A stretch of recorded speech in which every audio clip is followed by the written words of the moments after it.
So, spring awakening, how do we, thank you, Emily, how do we come back to life here, leap back to life? And Sean, I'll answer your question here in a bit. So, what's happening is, and what we thought about what's the most important is that it is springtime. And there might be a bright light at the end of the tunnel here with this pandemic. And so, how do we want to approach life? Hi, Susan. Great to see you. Um, and how do we approach life now in this transition point? And one of the things that I want to think about, just to start off with, is that a springtime resolution. Like I really believe this is like January 1 for a lot of us, for people that got the vaccine or springtime is here, etc. So one of the things I want the people on this call to do, or this video, whatever, virtual, um, is to think about what would you want your 2021 to be? How do you want to leap back into life?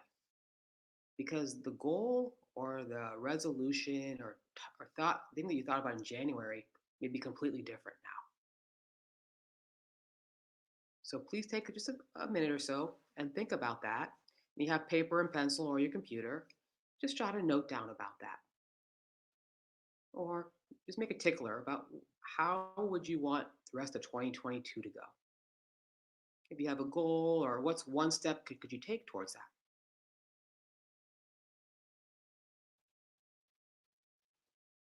So big things we're going to do here is we've been isolated for a year and a half. Things are opening up. How do we re-enter into society?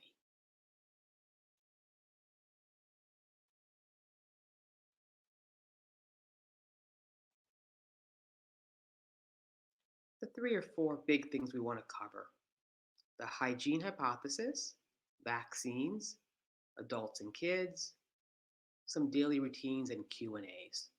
And again, if you have questions, please put in the chat box. We'll get through them as as many as we can. And as we say that, let's look at Sean's question. Wife and I are fully vaccinated. We plan on visiting the fully vaccinated grandparents with two unvaccinated children. The children are 6 and 7. This can apply to a lot of us on this call. And I say call, but you know what I mean. It's safe to stay. Is it safe to stay 5 days with fully vaccinated grandparents if the grandparents are continuing to go to the store, exercise in the gym 2 days a week for a couple hours at half? Are we putting the kids, unvaccinated kids, at risk? So let's jump to that part of the topic and we'll come back to the hygiene hypothesis here. So this is the idea of many of the adults on here are vaccinated, but our kids are not. So how do we approach life? Sean's question, to keep it simple, is how do we keep the grandparents who are vaccinated or parents vaccinated safe if kids are not? What we know is this, that grandparents or people who are vaccinated cannot give the infection to the kids in general. We're not seeing that, and them being a transmission carrier. Now the question is, can the kids give it to the grandparents? We're not seeing that either. Yes, some people may be carriers if they have the vaccine, but we're seeing very low rates or any rates, anything to be talked about per se. And the reason is when we think of kids versus adults, if you take care of, look at people above age 85 compared to kids between 5 and 17, like Sean's two kids. The adults are 8,000% more likely to get COVID. Death rates are like 7 million% higher for adults above 85 than kids. So we kids are not being as affected as much.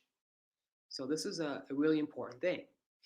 So how do we approach the spring and the fall then? Spring and summer.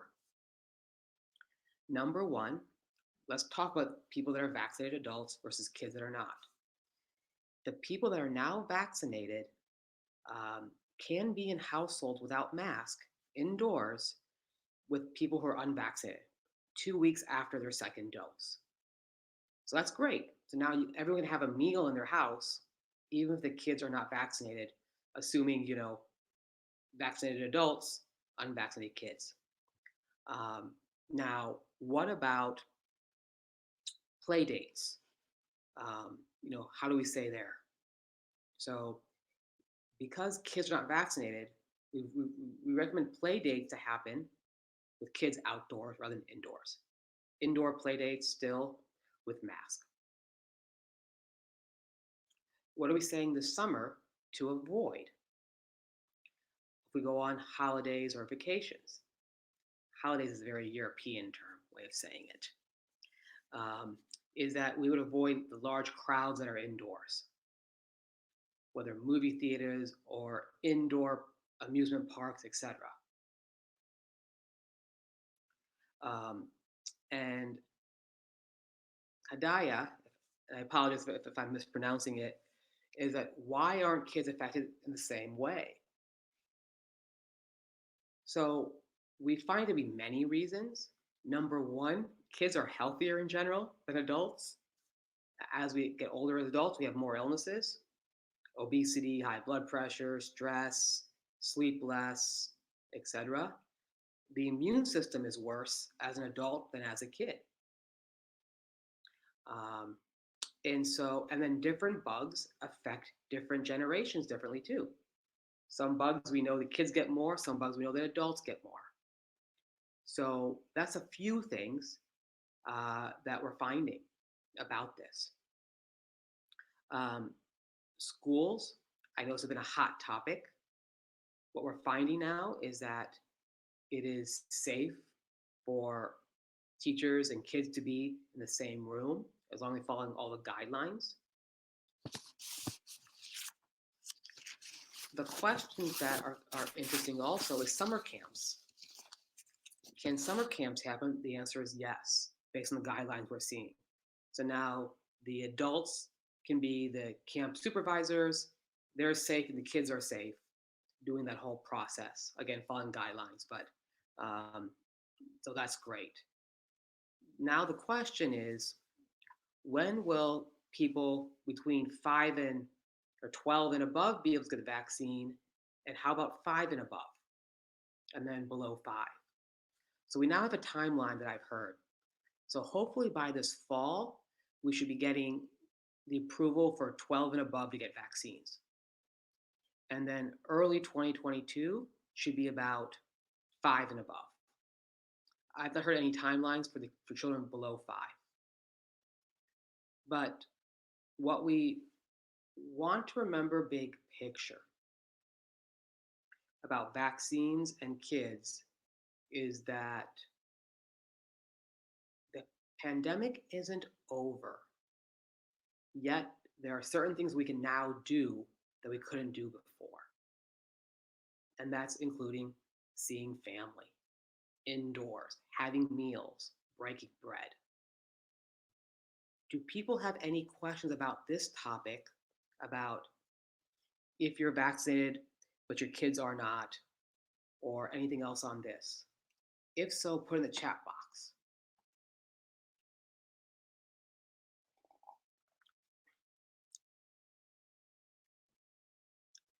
I see Peggy is here, Julie, Brenda, Chris. Hi, Mary. Hopefully I'll see you tomorrow. Kara, and I'm Mary. Please give your best to my husband, Dawn, Nancy, Lori, Annette, Elizabeth, Yvonne, Carla, Joe, Mary. So yay, whole bunch of people.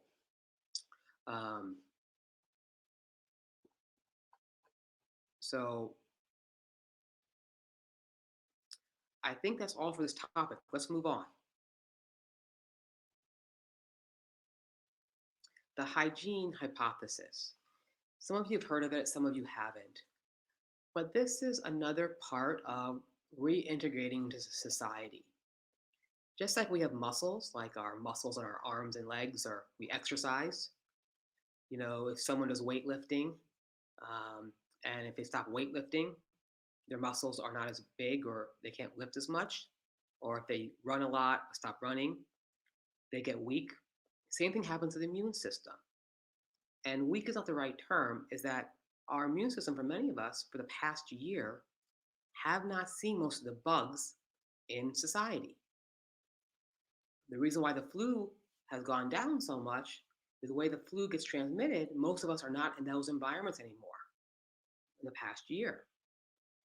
So, as we integrate back into society, our immune system may take a little bit to get back up to speed because it's just not seeing bugs as much. The cold, the flus, all the other things in society. So we need to recognize that as we start this process of getting back to society. So, and what things can we do for the immune system, right? So, when we think of big picture, sugar lowers our immune system, alcohol lowers our immune system, tobacco lowers our immune system, right? Stress, not enough sleep, all the basic stuff lowers the immune system. What can we do to raise it? There are foods that raise the immune system. Obviously, getting enough sleep, being relaxed. And yes, there are supplements that can raise the immune system. So the basics are zinc, vitamin D. Hi, Angie. Um, and so zinc, vitamin D are two critical ones I see. Then there's things that we look at for individual basis. Some people vitamin C. We use an overall immune system boosting one that we take for just maintenance. And then you can add on to that as you want for COVID or overall. But be grateful as we integrate to society that it's not going to be that you can run a marathon the first day. Other things in the hygiene hypothesis, which I've been seeing, which actually causes more harm than good, is on this picture here, there's a hand sanitizer. Hand sanitizing yourself all the time, 24/7. That is not healthy. If you get dirt on your hands, those other things, hand sanitize. But and the best hand sanitizer is really soap and water. All these hand sanitizers, these are not natural, right? They have alcohol, other things in there. And we want the immune system to be able to work. So the CDC has come out now with saying we don't have to clean all surfaces all the time. That the COVID-19 is not living on what we call fomites. So please don't over clean the home 24/7 with sanitation. That's lowering your immune system. It's actually hurting you. New data is saying that a lot of the things we use to clean the home with, home cleaners, are toxic. And as toxic as smoking cigarettes. So please look for the natural ones. We have some in our office, but don't over clean, but clean appropriately and use the right cleaning items. When we think of the hygiene hypothesis, what else do we know of? So going barefoot in grass or soil, that's dirt, that's microbes, that helps the body. Having pets, right? We know that kids that have pets, adults that have pets, have stronger immune systems. Um, and so um, the basic stuff, right? Being outside, breathing the air, those are all basic things. All the basic things you know of life, do the basics correctly with love, with passion. So there's a couple things in the chat box. So Angie agrees that kids have a stronger immune system. And actually, Angie works, interestingly, if it's okay, Angie's part of the healthcare system and takes care of kids. Um, so, and Hadaya uses apple cider vinegar and essential oils for cleaning. That sounds like a heck of a lot better than a lot of the things that you read on things, these home cleaning stuff, right? So, if you pull your home cleaning materials, whether you're um, dishwashing soaps and other things, look in the back of it um, and see if you can actually know what the ingredients are. If it looks like a chemical experiment, that's what's happening inside your body. That ain't good. If you want to take even the bigger picture, right? I don't know, there's been like 60,000, 70,000 new chemicals that have been introduced into our society over the last, I think, since 1950 is the data I saw. And what they do is on these studies, they'll test one ingredient to see how it affects the body. They never test 10, 15, 20 ingredients all together. Um, and so what then happens then is that when they actually have done those studies, uh, you put 3, 4, 5 pesticides, herbicides, fungicides that have been in food, put them all together, and then you give to people, they get sick. So when they say these are safe, they never test all of them together. So I love this idea of vinegar, essential oils. The simpler, the better, right? Now let's go back to thank you, Angie, about I really appreciate that you feel our office is doing helpful. Yep. So Angie talks about IV vitamin C, zinc, ozone to boost the immune system. We've all heard of IV ozone, IV nutrients. And let me go into a little bit about this, about the immune system and overall health. And I'm going over a lot. And if it's too much, take a break and come back to this information. But I want you to have this information so you can learn about it. And if a month from now, oh, what was he saying? Go back to this and learn from this. Because I don't get time to talk to everyone here about these things all the time. So I want to make sure I give you the information I can from my heart so you learn this stuff. Um, most Americans don't have a healthy gut. And what do I mean? They're eating foods, but it's not being digested or absorbed. So if you don't digest or absorb your food, how's that nutrition going to get into your cells to have a good immune system or a great life, enough energy, to have enough for not depression, anxiety, right? So a lot of times, if you have bloating or if you have gas, constipation, diarrhea, abdominal pain, you're not digesting or absorbing your food. So yes, we want clean food, but we also want to make sure that you're actually digesting and absorbing it. So what do we do in the office? We're now offering IV nutrients. And what do I mean? Just like how you get IV fluids, we put nutrients in there that boost up the immune system, or nutrients for the brain, nutrients for the gut, nutrients for immune system, nutrients for anxiety and anxiety. We also have ones for detox and also ones for now mitochondria, making more energy for the body. Um, I'll come back to ozone and other things down the line. Joe, a great, very nice friend of mine. I think was from the Philly area. I don't know, Joe. I hope you're still in the Philly area. Um, and The question is about magazines and in the waiting rooms. So based off what I am seeing here now, that it should be safe to have magazines in the waiting room because we're not finding that COVID-19 is staying on surfaces very long, if at all. Um, Brian, there's another question here that we're going to go on, keep going on here.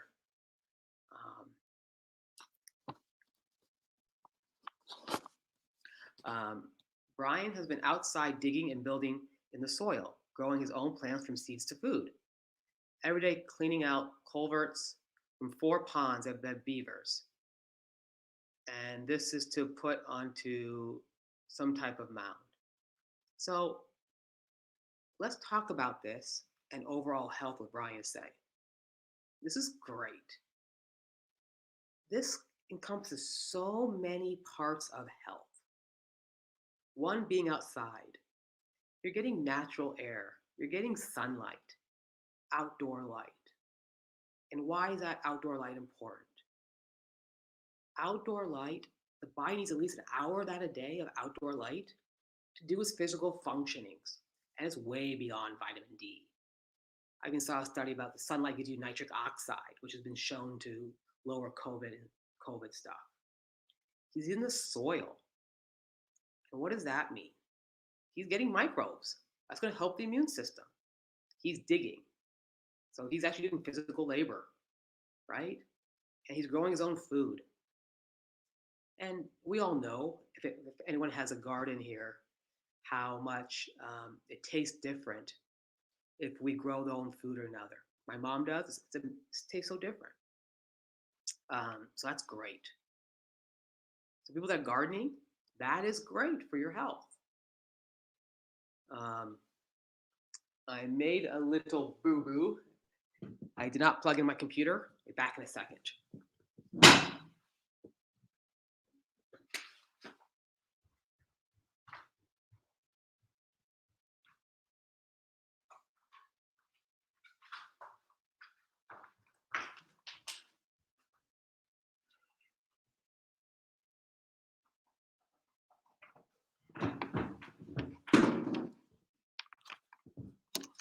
Okay, I apologize. This is all stuff new to me. I am a doctor at heart. Okay, let's go to Lori's question and then we'll move on. The question is, and this goes back to this part of the talk. I guess the question is it safe for kids aged 3 to 6 to go to a vacation home with us with grandparents and parents and uncles and aunts who are married? The house is very remote in the Allegheny National Forest. So based off the guidelines is that if the grandparents, parents, aunts, and uncles are all married, I'm not married, just joking, all vaccinated, and 2 weeks after the vaccines, they are protected. Even if the children are bringing something back to them, the grandparents, aunts, uncles, and parents will have a very, very, very low chance of getting sick. That's what the data is saying. And that's what's so exciting. And that what they're also saying is all of you can be in the same household together without mask, the kids and the adults. So that's really cool. Susan Reiser loves ADP for immunity.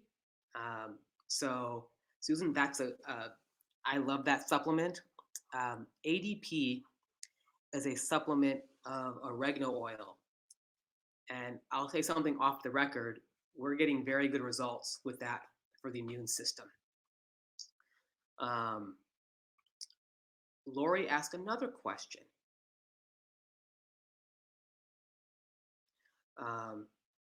Is that, and I think I answered that, all in the same house and 3 households total. The answer is yes for what my reading.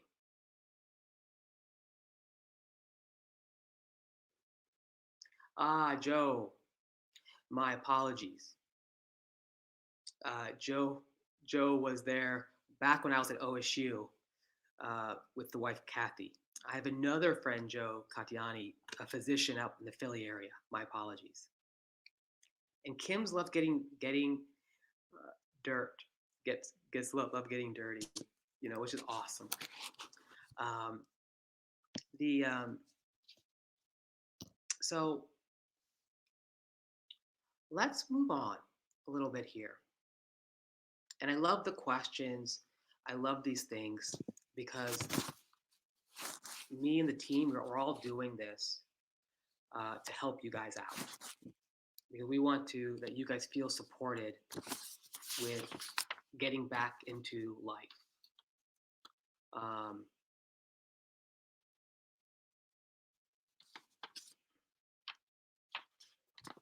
if any questions from the first part, let me know in the chat box. But I am going to move on for now.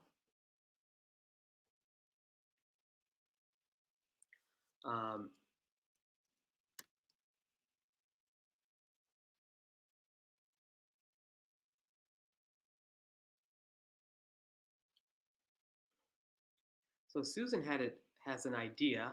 I've not heard this. Maybe Brian has heard about this. That you put the seeds in your mouth for a minute before planting it. Instructed to plant what you need. I do not know about that. What I would say is that plants are truly living beings. And let's not use the word being, maybe that's the wrong term, but that the more that you talk to your plants, the more that you love your plants, the more you set intentions for whatever it is, it helps out. There's actually studies done with lie detector tests in plants, and it's fascinating research out there.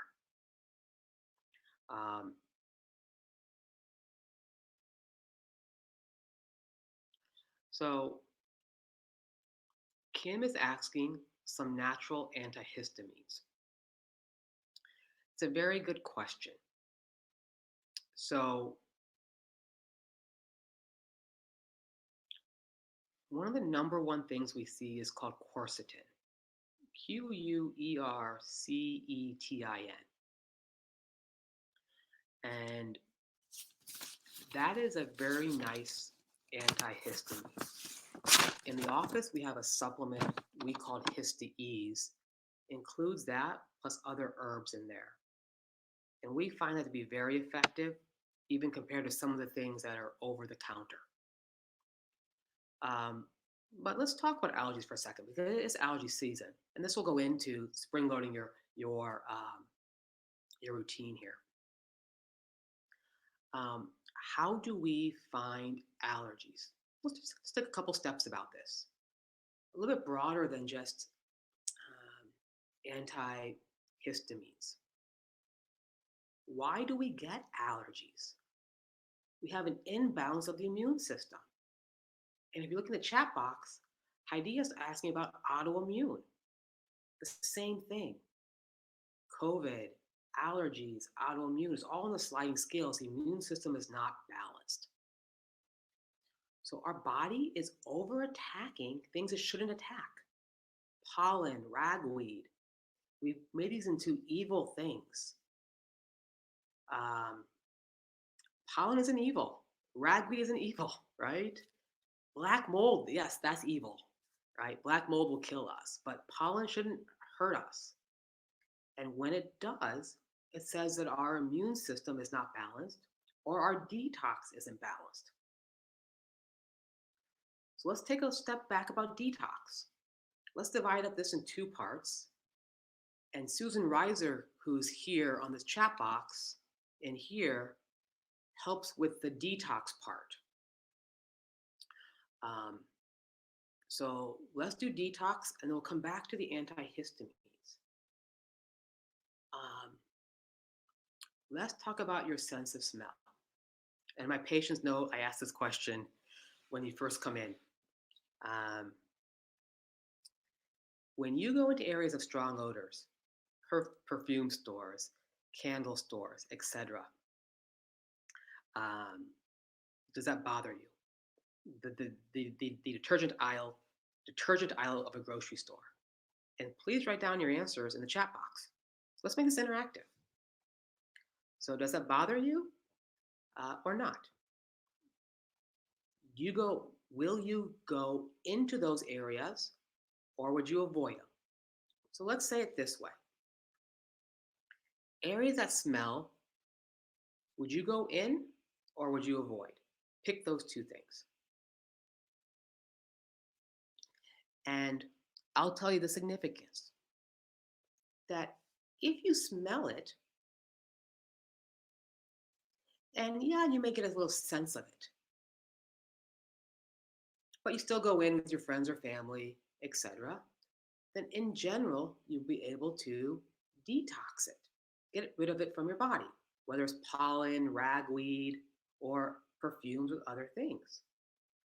Now, let's say that you don't go into those stores or for a very short period of time, or you avoid those aisles, or you ask your husband and wife not to wear certain perfumes or colognes. My girlfriend actually loves me wearing cologne. I'm like, okay. Um, and so that tells me that you cannot detoxify very well.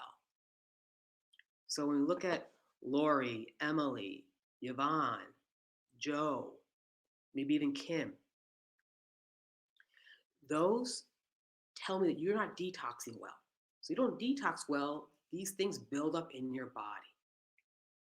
So you have to do things that help detox your body very well. And so that's a whole separate topic, which will be like number 6 on this slide someday, or maybe another slide after sleep, hydration, mindset, nutrition, and exercise and detox. Mary McCarthy is probably rolling her eyes about that there, but detox is important.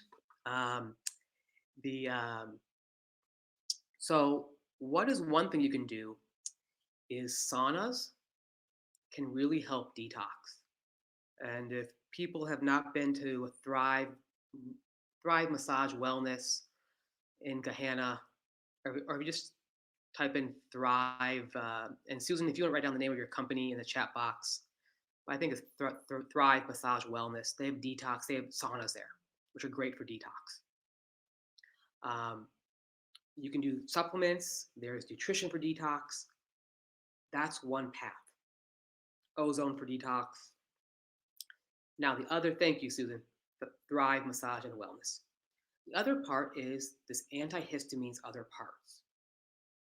And so we want to make sure that our immune system doesn't work overtime on top of the detox. So what do we do there?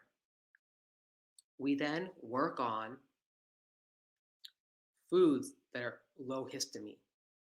If you want to work with our dietitian on that, you can. You can Google low histamine foods. One of the easiest way of eating low histamine is if you have leftovers, put them in the freezer. Don't keep them out in the refrigerator. Overnight, or food that's 2 or 3 days old adds histamine to the food. Supplements, we talked about the Hyste-Ease, nasal rinse, a nutty pot like Neomed, or we have a functional medicine one in the office for the nasal rinses. That clears out the sinuses of the issues. So that will do both the detox and the antihistamine part. Those are some of the things that we would do for seasonal allergies. But we need to stay on topic. I can see what people are saying. Let's stay on topic. So how do we spring load our routine?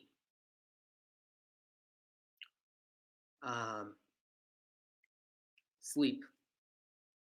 So many of us may have slept more during the pandemic. As we're coming out of this, many of us may go back to our overscheduled days. If that's the case, that's going to lower the immune system, get you back to the way you were pre-pandemic. So,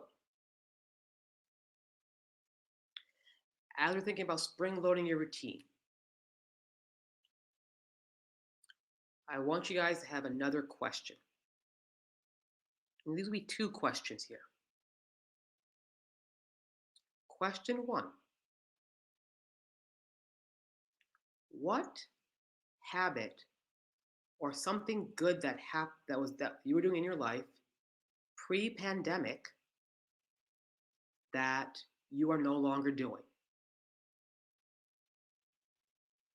So it might have been having lunch with your best friend.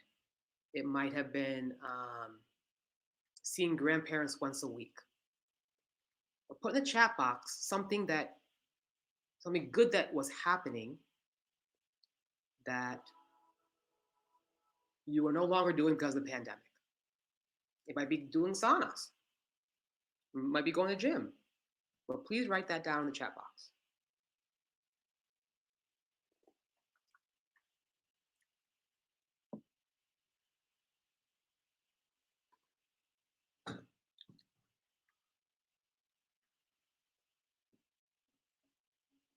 Excellent. So when we talk about awesome, thank you for everyone that responds. So now, as you spring load your routine, things that got you joy, that you felt helped your health out, we want you to add those back into your lifestyle step by step.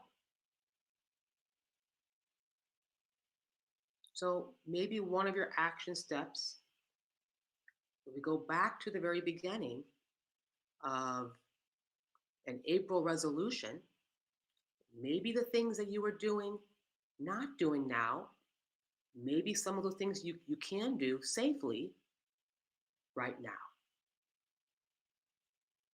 So that might be your New Year's resolution or your April resolution or your KanodiaMD resolution. You know, we can make that a KanodiaMD resolution. Now, the second part of the question, and no lying on this question. What habit did you pick up during the pandemic that has not been healthy or makes you a better person, etc.? And if you want to, you can write those down. We will not, you can write them down, send to everyone, or just send to me personally, however you want, or just the host. And so some people, it's eating too much. Some people, it's going through the drive-through rather than walking to a restaurant. Some people, it's sleeping too much. Some people, it's not exercising. You know, so the question of spring loading your routine then is, do you want to get rid of a bad habit that you picked up?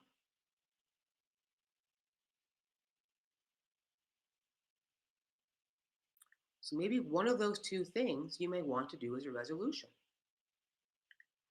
I'm going to give you a couple other ideas for your KanodiaMD resolution. These are great things, right?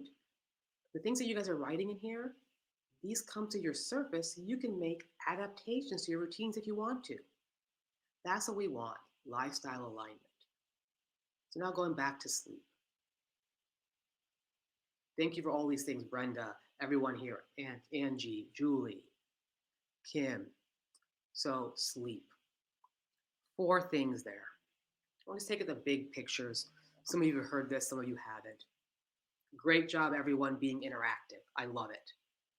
Because the more interactive you are, the more you're going to get out of this time together. So sleep, regular light bulbs stop us from sleeping well. So we want you to use candlelight half an hour before bed, and turn off computers, cell phones, those other things. And And or if you want special light bulbs, it's called light. Low blue light. There's special light bulbs that mimic candlelight. Regular light bulbs stop you from sleeping. If you want the low blue light bulbs, contact the office. We'll get you some. Sleep supplements um, that if it takes you about 30 minutes to fall asleep or more because your mind is thinking, it's usually because of high cortisol or high adrenaline. And Cami, I'll answer your question here in a minute. Um, so then we recommend something called PS 150.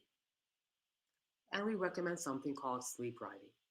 You get a notebook or any paper, and you just write down all of your thoughts before bed. When you get the brain to relax, it's easier to fall asleep. When the brain doesn't have anything on its mind, it's able to fall asleep better. Now, let's say you wake up in the middle of the night, 2, 3, 4 a.m., it's hard to fall back asleep. It could be high cortisol or high adrenalines. It could also be low serotonins. So we use something in the office called Prolent, Prolent, that raises the serotonin, which we find helps people stay asleep then. The spook mat, the last thing on here is the if you have a tight neck, tight shoulder, it's stopping you from good quality of sleep. And so then if you get 8 hours of sleep, the body's like it's like 6 hours of sleep. So it's not efficient. So we have something called a spook mat, an acupressure mat, that helps you sleep better. It loosens up your neck and your shoulders and your back to get a deeper sleep. That sleep, about spring loading your technique, a few things there. Now let's answer Cami's question. What is recommended for recovery from the vaccine? She had Johnson & Johnson and has continued increased fatigue, new swollen lymph nodes, and feel like the immune system is still reacting. So, and if you had the vaccine and you're still reacting, right? And this is now 6 weeks out. She's still reacting. Let's break this down. So you get COVID or you get the vaccine and you're having this reaction of fatigue. Usually it's due to mitochondrial issues. And what we usually do then is try to repair the body. And because this is a webinar, I don't have time to go through everything. I'll keep through the simple stuff, which is supplements. So something that we do is called MitoVive. It's one pill. It's one scoop you put in water twice a day for that till the fatigue goes away, and probably a week after. Swollen lymph nodes is because it's not able to process through the lymphatic system. So we use something called Liptone 2 and 3. It's in the office. Get those. You feel like the immune system is reacting overall to everything still. But those are the two things I would do for the symptoms. And then the immune system is because of too much inflammation in general that we are seeing. So we use something called SPM actives, 4 pills a day to start lowering the immune system reaction.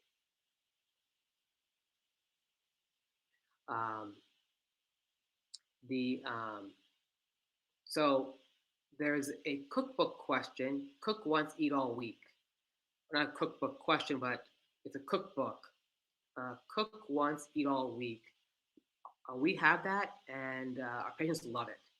So if you've not seen that book, please look that one up, etc. There are different other low blue lights out there. The one that I know the research on is Low Blue Lights, that company.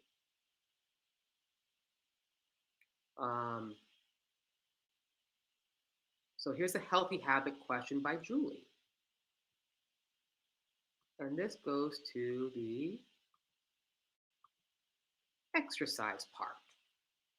Speaking of healthy habits, What about indoor fitness classes if we're fully vaccinated? So this is what's so amazing. Uh, Based on the guidelines that I am reading from the CDC, is saying 2 weeks after your vaccination, you can go into those areas and feel pretty comfortable. Means that very low rates of getting COVID 19. And if you do, get a very mild case. And let's say your gym was at in your home, I would say not wear a mask, right? Right now, Governor DeWine is saying you have to wear a mask in the in those places, but very soon you might not even have to wear a mask when you go to the gym. So Lori asked, is it safe for me to return to the warm water pool at McConnell? It's an indoor pool, um, and I have not seen specific things of transmission of COVID in water. I have not. Not saying there isn't anything out there. Um, my sense is if you're fully vaccinated, you feel like you have a good immune system, you're not immunocompromised, etc. Um, from your above chats, it looks like swimming and those things was very pleasurable for you. Probably boosts up your health a lot. So it's a risk benefit ratio. Um, and I think probably the benefits will outweigh the risk of that. But again, I would check with McConnell and see what their policies are. Emily loves a spook mat, and I joke because of people love the spook mat more than me because they use the word "I love the spook mat" after they buy it and they use it.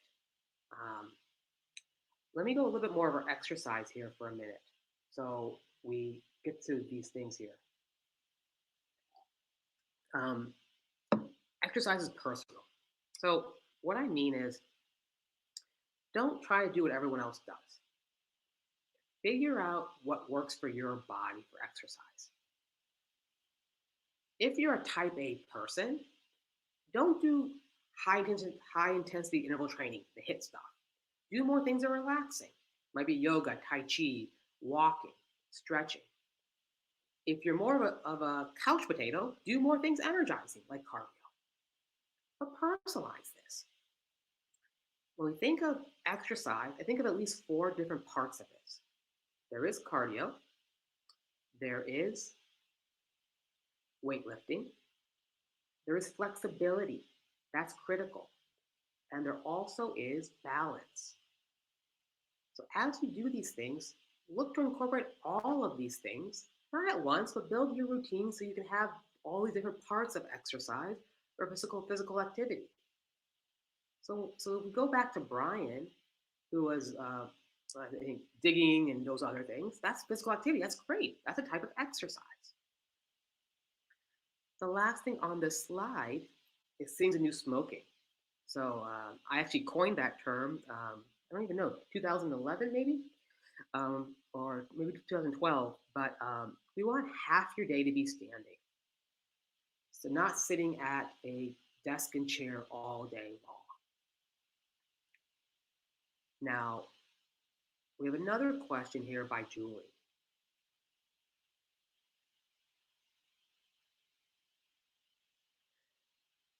I understand that teens can contract COVID the same as adults.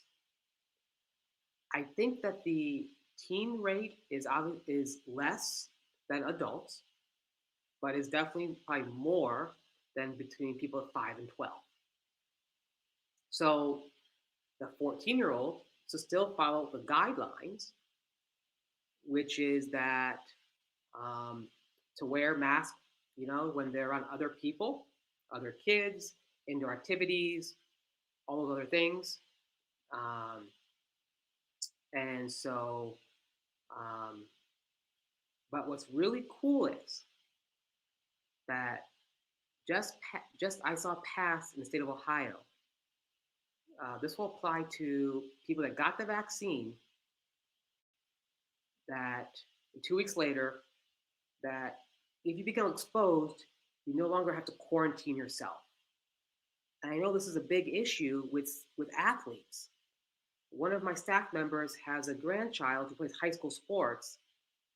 He's been quarantined 51 days because he plays a sport, he gets exposed to someone else on the field, he doesn't have symptoms, now he's be quarantined again. That's great if you can get the vaccine and you can play your sports, even if you're exposed, you can still play your sports. Lauren, the amazing dietitian, loves Cook Once cookbook also. And of course, Lauren was the one who told me about the cookbook. And what's really cool, I don't know that most people know this, that if you want to work with Lauren and just on nutrition, you can. Lauren does everything virtually. Um, and you can let me the website or contact the office. And also, Lauren has helped develop a kitchen, a teaching kitchen for KanodiaMD. So we are now doing cooking classes. We are doing them one-on-one via Zoom right now or virtual, but we are going to be doing group classes, both virtually and in person when we are allowed. So if you want to contact the office for the information like that, we'll be glad to help. Yes, we're still in Westerville. Angie lives at Spookmat also. Cami, you are welcome. So Lori asked, how do I wear a mask in a pool?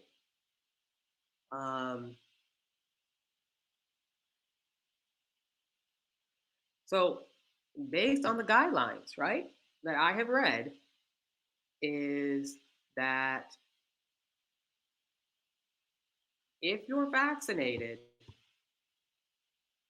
you're 2 weeks out, you don't have to wear a mask even around unvaccinated people. So I do not believe you have to wear a mask technically. However, McConnell's, even my office, we ask people to wear masks in common areas. So you might be wearing a mask, you might be walking in the pool. I will maybe you do some cardio like this or something in the pool. Um, I'm not really sure the, I about the guidelines about swimming with masks. You ask McConnell.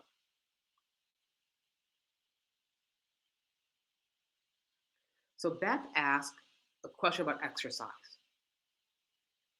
Do I need to? She does yoga. She does eccentrics and walking. Should she also do weightlifting?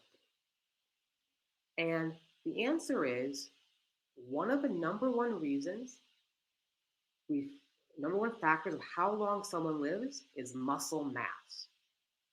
So if your yoga is, allowing you to use your full body in that, you feel like you're building muscle, maintaining muscle, or with the eccentrics and other things, that's fine. If you don't feel like you're building muscle, then I would do a little bit of weightlifting, not a lot, but to make sure that you keep your muscle mass going, and that it doesn't that even though you might be the same weight, that the same weight's not turning into fat versus muscle. Um, the next question is, this is great. Brian says that he's got a listening bench in the woods where he sits and uses a panoramic awareness. So one of the things that I want everyone to look up is something called forest bathing. I'll type it in the chat box. It comes from Japan. What they find is that being in nature around trees and forest, specifically like conifers, they give off a special chemical. And when they give off a special chemical, that actually helps our body stay healthy. So if you say that you go into an area outside that's an open green space versus a forest, the forest is better, or a park is better than just being an open green. Open green is so much better, 80% better than being in your home. But in addition, if you can get to a forest or trees, and they're finding about, I think it's half an hour to 45 minutes a day of doing that. So Angie asked, how much are the cooking classes per session? I believe they're about $79 a session right now. Emily asked, can kids swim this summer? I have not seen Emily guidelines on that. That's to say definitively. And it might be different parts of the city, different parts of counties, different states that have different things. So, yes. I will say that people who go to the beaches, or the Florida, California beaches, all those pictures I see, people are getting in the water and they are swimming. I'm just saying. Don't know, but I'm just saying. Joe asked, had monoclonal antibodies infusions in March. When do we need to get the vaccine? So monoclonal antibodies is one of the new treatments for getting, if you got COVID, to treat your body to get better quicker. And the guidelines I have seen is 90 days later. So if it's March, April, May, June, so like by June 20th, after June 20th afterwards. So we are nearing time to end. So I want to thank everyone for being so interactive. I love it because we do this for the people who want to be here. I don't want to talk. I don't want to give you a presentation. That's boring. I want you guys to learn things, be interactive. So Holly says, one last question here. Do you recommend people with Hashimoto's get a vaccine? So my answer is we have not seen differences with Hashimoto's autoimmune diseases getting the vaccine or not. I have an autoimmune disease. I got a vaccine. To give you one-on-one about vaccines, I need to ask you a question in the office to figure out some questions. So I don't want to say yes or no point blank without asking you questions. So I hope this was helpful for people. If this was helpful, please say yes in the chat box so I know this was helpful.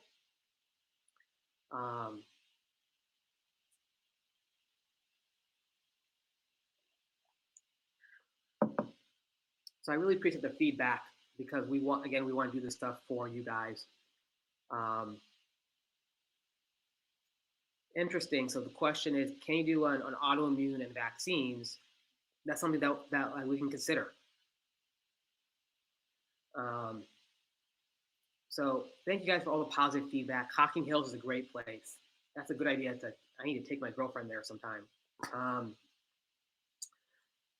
So you were a great audience. I really, really appreciate it. And we'll be doing one next month. And yes, sirree. If questions, let us know. We're going to put this stuff in an email. The video, the PowerPoint, I believe, and any of the Q&As that may not have gotten answered, we'll put it all there. It'll also be on our social media, Facebook, Twitter, Instagram, yada.